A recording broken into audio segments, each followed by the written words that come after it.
आन्दोलनको भदौ 23 र 24 गतिको दिनको जुन घटनालाई छानबिन आयोग गठन गरेको थियो, जुन गौरीबहादुर कार्की आयोग, यो कार्की आयोगले केही समय पनि थप्यो र समय थपिसकेपछि उहाँहरूले प्रतिवेदन त बुझाउनु भयो, फेरि सरकारले त्यसलाई सार्वजनिक गर्नलाई आनाकानी गरिरहेको छ।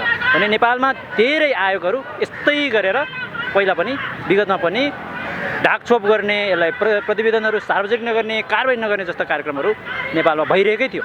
भने आजको यो विषयवस्तुलाई चाहिँ उहाँ जेनजी मुभमेन्टमा सक्रिय रूपमा लाग्नुभएका उहाँकै परिचयबाट हामी सुरु गर्दैछौँ।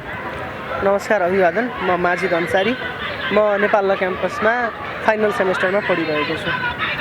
जस्तो यो जेनजी आन्दोलनमा भदौ 23 गते तपाईँहरूले यहीँबाट आन्दोलनलाई शान्तिपूर्ण रूपमा तयारी गरेर अगाडि बढेको थियो र यो आन्दोलन जब बिचमा जुन बिजुली बजार हुँदै अगाडि बढ्दै गर्दाखेरि हामी पनि स्थलगत रूपमा रिपोर्टिङ गर्दै थियौँ। यही रिपोर्टिङको क्रममा जुन ब्यारिकेडलाई ढालिसकेपछि त्योभन्दा अगाडि गइसकेको गतिविधि थियो 23 गते, त्यो घटनामा हामी आम पत्रकारहरू पनि, हामी स्वयं आफै पनि म घाइते भएँ। तर त्यसमा हामीले लागिराख्दाखेरि त्यो घटनामा देखेको विषयवस्तु र अहिले बाहिर सार्वजनिक गर्ने केही व्यक्तिहरूले दिने एउटा अभिव्यक्तिहरू, केही व्यक्तिहरूले एउटा सूचना दिने चाहिँ फरक आइरहेको छ। यसको लागि त जेनजीहरूको चाहिँ यो छानबिन, यो सबै कुराहरू चाहिँ अगाडि बढाउनु पर्यो भनेर गठन गरेको गौरीबहादुर कार्की आयोगको प्रतिवेदनमा 23 गतिको घटनालाई तपाईँले छोटोमा एउटा युवा, एउटा सक्रिय रूपमा यो देशमा केही गर्नुपर्छ भनेर लागिरहेको युवाको धारणा चाहिँ के छ? तपाईँले जुन अहिले भूमिका बाँध्नुभयो त्यो तपाईँको मात्र होइन, आम नागरिकको अहिले यो अनसर्टेन्टीको स्थिति छ। आम नागरिक कन्फ्युज छ। आम नागरिकलाई विश्वास लागिरहेको छैन कि उसले आफूले चुनेर पठाएको प्रधानमन्त्री, 23 गतेको प्रधानमन्त्रीले 19 जना 20 जना निहत्ता निर्दोष नाबालकहरूमाथि चाहिँ गोली चलाउन लगायो, युवाहरूमाथि गोली चलाउन लगायो। त्यो चलाएको हो कि होइन, चलाउन लगाएको हो कि होइन, सत्य थाहा पाउन खोजिरहेछन् क्या। विश्वास गर्न पनि मन लागिरहेछ, होइन नगरे होला कि भन्ने पनि त्यो अन्योलताको बिचमा चाहिँ नेपाली नागरिक अहिले हिँडिरहेको छ। त्यो कुरालाई अन्तरिम नागरिक सरकार हो नि त, नागरिकको विश्वासमा बनेको सरकारले चाहिँ बोलिदिनुपर्छ। यसले चलाउन लगाएको थियो कि थिएन भन्ने कुरा बोलिदियो भने नागरिकलाई सत्य थाहा हुन्छ। एउटा त्यो सत्य थाहा हुनु पर्यो। 23 गते गोली कसले चलाउन लगाएको थियो निहत्था निर्दोष युवा र विद्यार्थीहरूमाथि, त्यो सत्य नेपाली जनतालाई थाहा पाउनुपर्छ। दोस्रो कुरा, नेपाली जनताले अझै पनि विश्वास गर्न सकिरहेको छैनन्। बाबा संसद जलाउने मान्छेहरू पनि थिए, सिंहदरबार जलाउने मान्छेहरू थिए, न्यायको अन्तिम आशाको रूपमा रहेको सर्वोच्च अदालत जलाउने मान्छेहरू थिए। नेपाली जनतालाई विश्वास गर्न गाह्रो भइरहेछ कि कसले जलाएको होला, को होला त्यस्तो मान्छे भनेर नेपाली जनताले खोज्न खोजिरहेछ। त्यो बिचमा कहिले बीबीसीले रिपोर्ट सार्वजनिक गर्छ, कहिले कुनै विदेशी मिडियाले रिपोर्ट सार्वजनिक गर्छ। नेपाली जनताले के भन्न खोजिरहेछ भने हामी विदेशी मिडिया मान्दैनौँ है, हामी विदेशी इन्स्टिट्युसन मान्दैनौँ, हामीलाई हाम्रै विश्वासमा बनेको नागरिक सरकारले बोलिदिनु पर्यो सत्य के थियो, सिंहदरबार कसले जलाउन लगायो र गोली कसले चलाउन लगायो भन्ने कुराको सत्य नेपाली जनताले थाहा पाउन खोजिरहेछन्। अहिलेको अन्योलता छ। केही मान्छेहरूले भनिदिरहेछन् बालिन पनि संलग्न थियो नि, केही मान्छेले भनिदिरहेछन् सुदन गुरुङ पनि संलग्न थियो नि, केही मान्छेले के भनिरहेछन् मैले त भिडियो देखाएको छु एकजना मान्छेको, त्यो मान्छे त मोरङ क्षेत्र नम्बर 2 बाट राष्ट्रसभाबाट जितेर आयो भन्ने छ नि त। त्यसको बारेमा यो सरकारले, अन्तरिम नागरिक सरकारले बोलिदिनुपर्छ। नेपाली नागरिकले थाहा पाउन खोजिरहेछन् मैले 2/3 लगभगको बहुमतले चुनेको प्रधानमन्त्री त्यो सिंहदरबार चलाउन लगायो र भनेर नेपाली जनतालाई नकार्न चाहिरहेछन्। मेरो प्रधानमन्त्री यस्तो हुन सक्दैन भनेर, त्यो मेरो प्रधानमन्त्री हुनेवाला प्रधानमन्त्रीले गरेको हो कि होइन भन्ने कुरा नेपाली जनताले थाहा पाउनुपर्छ। मेरो अनुमान चाहिँ उहाँले गर्नुभएको छैन। तर यो कुरा मलाई विदेशी मिडियाले बोल्ने होइन क्या, यो कुरा मलाई कुनै पोलिटिकल लिडरले बोल्ने होइन, यो कुरा मेरो नेपालको कानुन बमोजिम वैधानिक तौरबाट बनेको कार्की आयोगले बोलिदिनुपर्छ। किन सत्य थाहा पाउनु पर्यो? तपाईँले सङ्क्रमणकालीन न्यायमा माओवादी सशस्त्र युद्धमा ज्यान गुमाएको थुप्रै देख्नुभयो होला, बेपत्ता थुप्रै देख्नु होला। थुप्रै परिवारमा 10 वर्ष 15 वर्षदेखि बेपत्ता नभेटाएका मान्छेहरू छन्। कतिपयले त 12 वर्षपछिको कर्मकाण्ड पनि पुरा गरिसकेका छन्। तर पनि उनीहरूले के भन्छन् भने मलाई लाग्छ मेरो छोरा मरिसकेको छ, तर लास भए पनि मलाई ल्याइदेऊ है। किन भनेको हो त? किन भन्दा मान्छेलाई सत्य थाहा पाए पनि यो सत्य रहेछ नि, विधिको विधान हो, मैले चेन्ज गर्न सक्दिनँ, हुनुपर्ने कुरा भइसक्यो, मैले चेन्ज गर्न सक्दिनँ, चित्त बुझाउने ठाउँ रहन्छ। तर सत्य थाहा नपाएसम्म नागरिकले चित्त बुझाउन सक्दैनन्। जो किन सत्य थाहा पाउनुपर्छ 24 गतेको? जलेर मरेका छन् नि भाटभटिनीमा, जलेर मरेका छन् नि अन्य ठाउँमा। मेरो छोराछोरीलाई जलाएर मार्ने को हो? 24 गते 23 गते त मानव केपी ओलीले मार्न लगायो होला, 24 गते कसले जलाएर मार्न लगायो थाहा पाउनु पर्दैन? मानिलु त्यहाँ गएका थिए अरे, के भन्छ, भाटभटेनीमा मानिलु कुनै सामान लिन गएका थिए अरे, त्यसको ज्यान चाहिँ ज्यान होइन, उसको परिवारले न्याय पाउनु पर्दैन, क्षतिपूर्ति पाउनु पर्दैन, र त्यसमा आगो लाउने व्यक्तिले सजाय पाउनु पर्दैन? यहाँ त केही आमुख व्यक्तिहरूले त के भन्दैछ भने यो छानबिन, यो सत्य तथ्य, इमान्दारिता सबै कुरालाई बिर्सेर यो भाटभटेनी जलाउन जानेहरू त्यहाँ जलेर मरे भन्नुभएको छ। तर त्यसको वास्तविकता त त्यहाँ CCTVको फुटेजहरू होला, त्यहाँ नजिकै त्यहाँ प्रत्यक्षदर्शीहरू होला, अनि उहाँका परिवारहरूसँग केही धारणा उहाँहरूले नै राख्नुभयो होला। यो कुरा चाहिँ तपाईँले भन्नुभयो जस्तै इमान्दारिता र सत्यताका साथ जनताको माझमा सार्वजनिक हुनुपर्छ भने तपाईँको एउटा सत्य वचन, एउटा युवाले बोल्ने वचन यो हो। तर यो देशमा चाहिँ विभिन्न व्यक्तिहरू आफ्नो व्यक्तिगत स्वार्थ, पार्टीगत स्वार्थ लिएर लिप्त भएका र विगतदेखि जुन पार्टीमा, जुन राजनीतिक दलमा, कुनै सङ्घ संस्थामा खुट्टा टेकेको दिनदेखि नै उहाँले जुन देशमा सत्यता लुकाउनुपर्छ या अन्याय गर्नुपर्छ भनेर एउटा मानसिकता नै बोकेको व्यक्तिहरूको दबदबा भएको यो देश हो नि त। त्यो भएको कारणले तपाईँले अझै पनि हामीलाई गम्भीर खुलासा चाहिँ के गरिदिनु पर्यो भने यस्ता जुन धारणाहरू दिने, यस्तो अभिव्यक्तिहरू दिएर उहाँहरू आफ्नो चाहिँ पहुँच अगाडि बढाउन खोज्ने व्यक्तिहरूलाई अहिले यो जेनजी सरकार, जुन सुशीला कार्कीको प्रधानमन्त्री सरकारले चाहिँ कुन तरिकाले अगाडि बढाइदियो भने चाहिँ अझ न्यायोचित तरिकाले जनताले महसुस गर्छ भन्ने कुरा हो। केही गर्नु पर्दैन, जे सत्य हो त्यसलाई जनता समक्ष जस्ताको त्यस्तै ल्याइदिने। अब लाल आयोगको बारेमा त थाहा होला, नेपाली जनताले धेरैलाई थाहा छैन। अहिले जुन हामीलाई भनिँदैछ नि प्रक्रिया पुर्याउनुपर्छ, समय लगाउनुपर्छ, यस्तै नै 2074 सालमा शेरबहादुर देउवाले भन्नुभएको थियो। मङ्सिर 21 गते यसमा तपाईँले थोरै कुरा काटे। नेपालमा कस्तो हुन्छ भने तपाईँको हामी त्यो शासन सत्तामा पनि छैनौँ र ती शासन सत्ताका परिवारसँग पनि हामी जोडिँदैनौँ। हामी खुल्ला रूपमा सञ्चारकर्मीहरूले मैले चाहिँ के भन्छु भने नेपालमा जब जब ठुला ठुला राजनीति गर्ने दलका नेताहरू पर्न थाल्छ र देशको एउटा कर्मचारीमा बसेर राष्ट्रको चाहिँ सम्पत्ति दोहन गर्ने केही व्यक्तिहरू जब जोडिन्छ नि, तपाईँको प्रक्रिया पुर्याउनु पर्ने छ, हाम्रो यो नियम सबै कुराहरू मिलाउनु बाँकी छ भन्ने एउटा ढाडस चाहिँ दिने काम चाहिँ निरन्तर हाम्रो देशमा चल्छ कि यसको लागि चाहिँ तपाईँले भन्नु पर्यो कि अब यसमा चाहिँ इतिहासबाट सिकौँ। 2074 साल मङ्सिर 21 गते प्रतिनिधि सभाको इलेक्सन सकिन्छ। प्रधानमन्त्री हुनुहुन्थ्यो चुनावी प्रधानमन्त्री, अहिलेको चुनावी प्रधानमन्त्री जस्तै शेरबहादुर देउवा। मङ्सिर 21 गते चुनाव सकिन्छ, मङ्सिर 29 गते प्रतिवेदन बुझाउँछ लाल आयोगले। देउवाजीको सरकारको धारणा के हुन्छ? अहिले हामी अध्ययन गरिरहेछौँ 2/3 सरकार केपी ओलीको होइन त, 2/3 सरकार आउँदैछ त्यसले गर्छ नि भन्न पनि। त्यसपछि 2/3 सरकारले के गर्यो? मधेसवादी दललाई पनि लिएर आउन खोज्यो संसदमा, सरकारमा।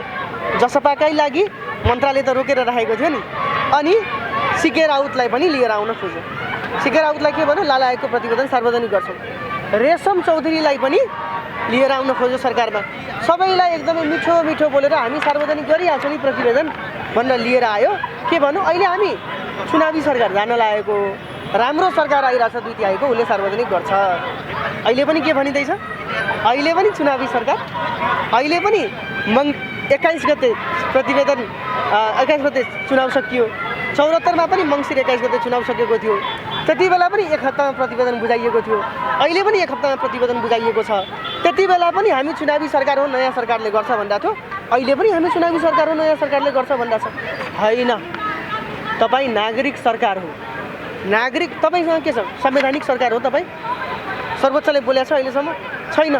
तपाईँसँग एउटै आधार के छ टिक्ने? नागरिकको विश्वास। किन? संविधानको प्रस्तावनाले के भन्छ? हामी सार्वभौम सत्ता सम्पन्न नेपाली जनता। त्यो नेपाली जनताले तपाईँलाई नागरिकको हकमा विश्वास गरिदिएको कारणले गर्दाखेरि तपाईँ सत्तामा हुनुहुन्छ। त्यही भएर त्यो विश्वासलाई कायम राख्नका लागि तपाईँले प्रतिवेदन सार्वजनिक गर्नुपर्छ। 2074मा पनि लाल आयोगको प्रतिवेदन सार्वजनिक गर्नका लागि के भनियो? प्रक्रिया पुरा गर्नुपर्छ गर्नुपर्छ गर्नुपर्छ। त्यो प्रक्रिया पुरा गर्दा गर्दै आज 8 वर्ष बित्यो, आजसम्म प्रतिवेदन सार्वजनिक भएन। रेशम चौधरी आज पनि अपराधी, तर रेशम चौधरीलाई अपराधी बनाउने मान्छेहरू आज पनि सत्तामा होइन त हो। त्यही भएर नेपाली जनताले यस बारेमा चाहिँ सत्यता थाहा पाउनुपर्छ, सत्य के हो। र नेपाली जनताले चाहिँ मेरो छोराछोरीलाई कसले मार्यो र मेरो छोराछोरीलाई सिंहदरबार जलाउन सक्ने स्थितिमा कसले पुर्यायो भन्ने बारेमा, दुईटैको बारेमा अब्जेक्टिभ ट्रुथ थाहा पाउनुपर्छ, सब्जेक्टिभ होइन। इन्टरप्रिटेसन जेन्जीहरूले आफैले गर्छन्, तपाईँले ट्रुथ र फ्याक्ट मात्र बोलिदिनुहोस्। त्यो भएको प्रतिवेदन जस्ताको जस्तै सार्वजनिक गर्नुपर्छ। नेपाली जनताले पढ्छन्, नेपाली जनता पढ्न नसक्ने होइन, यहाँ हजारौँ प्रोफेसर छन्, हजारौँ जेन्जीहरू 10,000वटा किताब पढ्छन्। तपाईँले 900 पेजको प्रतिवेदन भनिरहनु भएको छ, 2000 पेजको किताब पढ्ने जेन्जीहरू छन् हाम्रो सरकारमा। अब जस्तै राष्ट्रसभाबाटै जितेर आउनुभएको कतिपय मान्छेहरू हुन्छन् जसले 2000 त के 5000 पेजको किताब पढ्न सक्ने मान्छेहरू छन्। नागरिकले पढ्न सक्छन्, तपाईँले चित्त नदुखाउनुहोस्, हामी पढ्छौँ, हाम्रो आँखा खराब भए पढ्दा पढ्दै। र यसो नि तपाईँको 900 पेज 1000 पेजमा यो भ्रम किन फैलाएको नि? 23 र 24 गते घटना भएको हो। त्यो घटनामा जुन काठमाडौँ केन्द्रितलाई अध्ययन हो, त्योभन्दा बाहिरी जिल्लाहरूमा जुन सरकारी कार्यालयहरूको तोडफोडको विषयवस्तु हो। अनि यति क्षेत्रलाई केन्द्रित गरेर उहाँहरूले अध्ययन गरेको र उहाँहरूले अनुसन्धान गरेको विषयवस्तु 900 पेज त के 2000 पेजै भए पनि सारमा आउनुपर्ने त तपाईँले भने जस्तो सत्य तथ्य जनतालाई बुझाउनु पर्ने त हो। एउटा कुरा, त्यो सारमा त्यो 900 पेज किन पुर्याइयो भने नि नागरिकले पढ्न अल्छी मान्छन्, अनि त्यसपछि सारांशमा खोज्छन्। सारांशमा त के हुन्छ भने तपाईँले च्याट जिपिटीलाई 2000 पेजको एउटा किताब दिनुहोस्, त्यसलाई भन्नुहोस् मलाई 200 पेजको बनाइदियो, सबै सत्य आउँछ? आउँदैन। त्यो ठुलो कुरालाई सानो कुरा बनाउँदाखेरि धेरै कुरा काटिन्छ, त्यो काट्ने कुरामा चाहिँ सेलेक्टिभ कटिङ हुन सक्ने चान्सेस छ क्या। त्यही भएर हामीले जस्ताको त्यस्तै भनिरहेको छौँ। हामी आफै सत्य थाहा पाउँछौँ नि त। नेपाली जनता सत्य थाहा पाउन नसक्ने हुन् र? नेपाली जनताले इन्टरप्रेट गर्न नसक्ने हुन् र? ट्रुथको बेसिसमा, फ्याक्टको बेसिसमा यो भएको रहेछ भन्ने थाहा नपाउन सक्ने हुन् र? हो, यसैका लागि चाहिँ तपाईँले संक्षिप्त प्रतिवेदन वा सारांश प्रतिवेदन, ल 900 पेजको प्रतिवेदन छ, म 90 पेज निकाल्छु भन्ने पाउनुहुन्न। 900 पेज जस्ताको त्यस्तै चाहियो। नेपाली जनताले पढ्छन्, सत्य थाहा पाउँछन्, त्यसपछि विचार गर्छन् नि त कसलाई कारवाही हुनुपर्ने हो। र एउटा कुरा, राष्ट्रिय सुरक्षाको विषयलाई लिएर जसरी लाल आयोगको प्रतिवेदन लुकाइयो, त्यसरी नै यहाँ पनि लुकाउने प्रयास हुन्छ। म चाहिँ के भन्न चाहन्छु भने सरकार सार्वभौम होइन, नेपाली जनता सार्वभौम हो। जनताले सार्वभौम सत्ता तिमीलाई ल एकछिनको लागि ख्याल गरेर राख है मात्र भनेको। म सार्वभौम हो, म नेपाली जनता, मेरो सार्वभौम सत्ताको ख्याल मात्र राखिदेऊ भनेको। तपाईँलाई सार्वभौम बनाएको होइन, सङ्घीय लोकतान्त्रिक गणतन्त्र हो यो, राजतन्त्र होइन यो, पञ्चायत होइन। त्यही भएर राष्ट्रिय सुरक्षा भनेको सार्वभौम नेपाली जनताले थाहा पाउनुपर्छ। राष्ट्रिय सुरक्षा सार्वभौम सत्तासँग जोडिएको, सार्वभौम सत्ता त नेपाली जनता हो। त्यही भएर नेपाली जनताले थाहा पाउनुपर्छ। नेपाली जनता नेपालको सार्वभौम सत्तालाई प्रोटेक्ट गर्नका लागि हैसियत राख्छन्। कोही सरकार आइदिनु पर्दैन सार्वभौम सत्ता जोगाउनका लागि। यहाँ त अहिले पनि तपाईँको गौरीबहादुर कार्के आयोगमा 2-4वटा कुराहरू चाहिँ बाहिर के आउन थाल्यो भने नेपाल प्रहरीलाई चाहिँ जुन दिनुपर्ने उत्साहको बाटोमा झन् उहाँहरूलाई चाहिँ निरुत्साहित जस्तो देखायो भन्ने विषयवस्तु छ। यसमा चाहिँ हामी सञ्चारकर्मीहरूले पनि कतिपय कुराहरू बोल्न मिल्ने र बोल्न नमिल्ने विषयवस्तुमा चाहिँ म एउटा सञ्चारकर्मी मात्रै होइन, म एउटा यो देशको नेपाली नागरिक पनि हो। म नागरिक भएको कारणले यदि कुनै नेपाल प्रहरी एउटा संस्था हो, संस्थाभित्र गएर नेपाली जनतालाई नै मार्न एउटा अगाडि बढ्छ भने, यदि नेपाली जनताले तिरेको करबाट तलब खाएको छ भने नेपाली जनता भएर उहाँले नेपालीको लागि बुझ्नुपर्ने थियो कि थिएन? त्यहाँ संस्थालाई आरोप लगाउने होइन, त्यहाँ त व्यक्तिको एउटा मानसिकता, मेन्टालिटी। उहाँले पनि त एउटा अहिलेको जुन रिटायरवाला जुन आइजिबी हुनुहुन्छ उहाँले पनि एउटा कुरा त सोध्न सक्थ्यो होला नि त। त्यत्रो मास सडकमा उप्रिसकेपछि र निस्किसकेपछि नेपाली जनताका छोराछोरी हामी पनि नेपाली हो, हामी वर्दी मात्रै लागेका छौँ, तर नेपाली जनता नै सडकमा छौँ भनेदेखि हामीले पनि आदेश दिँदाखेरि सम्बन्धित निकायहरूसँग पनि समन्वय गर्दाखेरि उहाँहरूले पनि नेपाली जनताको आवाजलाई दबाउन खोज्छ कि अथवा उहाँहरूले आफ्नो व्यक्तिगत स्वार्थ लिन्छ भने उहाँहरूले पनि एउटा मानसिकता त राख्नुपर्ने हो नि त। यसमा चाहिँ अहिले विभिन्न टिक्का टिप्पणीहरू आइरहेको छ। त्यो भनेको मतलब एउटा संस्थामा गइसकेपछि कुनै पनि मान्छेले जे गरे पनि उहाँलाई सुरक्षित गर्नुपर्छ भने जस्तो एउटा सङ्केत त हामीले प्रष्ट देखिन्छ। म सञ्चारकर्मीको नाताले मैले प्रष्ट भन्नै पर्छ यो भने किनभने हामी पनि नेपाली नागरिक हो, हामीले पनि यहाँ धेरै कुराहरू देखेको छ। यो विषयवस्तुमा जस्तो तपाईँले एउटा कानुनको विद्यार्थी भएको कारणले कानुनी एङ्गलबाट चाहिँ तपाईँबाट दिन सक्ने एउटा सल्लाह अहिलेको यो कार्य आयोगबाट आइरहेको जुन टिप्पणीलाई के छ? त्यही भएर त भन्दा छौँ नि, यो भदौ 23 र 24मा के भएको थियो भन्नका लागि पहिला त प्रतिवेदन सार्वजनिक गर्नु पर्यो, नेपाली जनताले सत्य थाहा पाउनु पर्यो। दोस्रो कुरा हामीले के भनिरहेको छौँ, आफ्नै नागरिकलाई बुझाउन सम्झाउनका लागि गोली चलाउनु पर्छ भने कस्तो चाहिँ प्रहरी बनाएछौँ कि? अनि आफ्नो नागरिकलाई बोलीले अनुरोधले सम्झाउन सकिँदैन भने कस्तो पुलिस इक्जेट डेभलप गरेका रहेछौँ कि हामीले? र नागरिक र प्रहरीको बिचमा कस्तो सम्बन्ध रहेछ भन्ने कुरा छरपष्ट भएको छ। नागरिक र प्रहरीको बिचमा विश्वास छैन सर, विश्वास छताछुल्ल भइसकेको छ। हो, मैले चाहिँ के भन्छु भने प्रहरी संरचना यस्तो बन्नुपर्छ, पुलिस रिफर्म यो किसिमले हुनुपर्छ कि नागरिकलाई सडकमा चाहिँ पछाडि हटाउनका लागि गोली चलाउनु नपरोस् क्या। त्यो विश्वासले नै भनोस् यो मेरो प्रहरी हो, मेरो प्रहरीले भन्यो मलाई पछि हट्नका लागि म पछि हट्नुपर्छ, त्यो विश्वास छ त आज?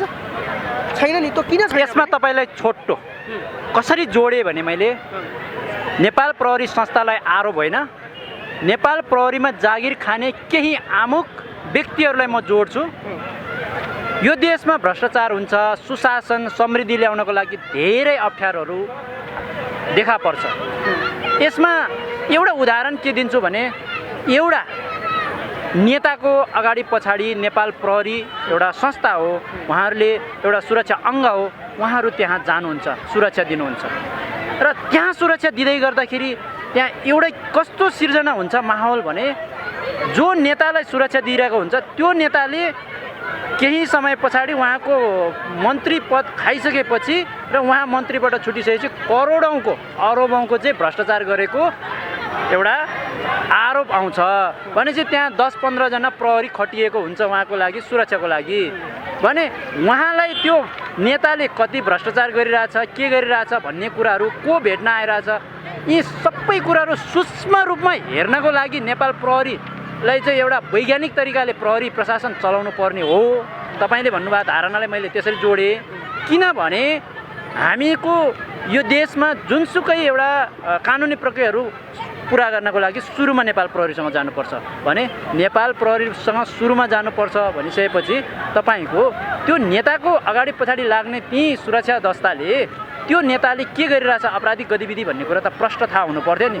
हो, तिनै नेतालाई सुरक्षा दिने प्रहरीले अहिले देशको सुरक्षा निकाय सम्हाल्दै गर्दाखेरि नागरिकसँग चाहिँ समन्वय गरेर ती नेतालाई हामी समातेर ल्याउँछौँ, हामी कारबाहीमा तपाईँहरूलाई अगाडि सार्न सक्छौँ कानुनी प्रक्रियामा भन्यो भने जनता फर्केर जान्छ। मैले हजुरको प्रश्न बुझेँ।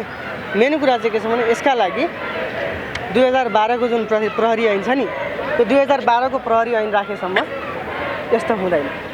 यसका लागि नयाँ प्रहरी ऐन बनाउनु पर्ने छ, सङ्घीयतालाई रिस्पेक्ट गर्ने किसिमको प्रहरी बनाउनु पर्ने छ। सिंहदरबारले चलाउने होइन क्या सर, विराटनगर जनकपुर र मकवानपुरको त्यो जुन हेटौडा छ त्यसले चलाउन सक्ने प्रहरी हामीलाई चाहिएको हो क्या। सिडिओले चलाउने प्रहरी होइन क्या, जनताको प्रतिनिधि मुख्यमन्त्रीले चलाउने प्रहरी भयो भने तपाईँले हेर्नुभयो होला कोशी प्रदेशको मुख्यमन्त्रीलाई प्रदेश सभाको भवन अगाडि जनताले गएर यसरी कलर समातेका थिए।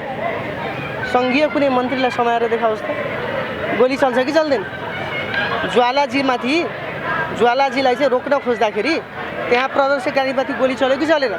तर एउटा मुख्यमन्त्रीलाई गएर कलर समात्दाखेरि पनि हुँदो रहेछ जनताले।